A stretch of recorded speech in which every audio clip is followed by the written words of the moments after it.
Venerdì approda in Consiglio regionale il provvedimento sull'app Zero Covid Veneto. L'annuncio del presidente Zaia e dell'assessore Lanzarin durante il punto stampa nella sede della Protezione Civile a Marghera. Con questo passaggio passato in prima commissione, venerdì in Consiglio regionale, noi andremo ad essere operativi anche con l'app di biosorveglianza sanitaria, ne abbiamo parlato a lungo, e quindi poi potrà entrare in utilizzo, e siccome rientra anche in quelle che sono le cure domiciliari e quindi i protocolli che stiamo portando avanti, quindi è parallela a questa. Una volta approvato, i cittadini potranno scaricare volontariamente l'app per essere seguiti da remoto. L'app consentirà il biomonitoraggio dei pazienti Covid in isolamento domiciliare.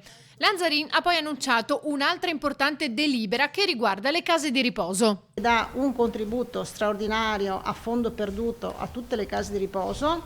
Abbiamo stanziato 12 milioni e 8, quindi insomma cifra importante, che viene suddivisa tra tutte le case di riposo in base al numero dei posti letto accreditati e convenzionati, facendo riferimento, dando appunto anche un valore diverso e maggiore a quelle strutture che hanno avuto dei costi maggiori perché sono state più colpite dalla pandemia.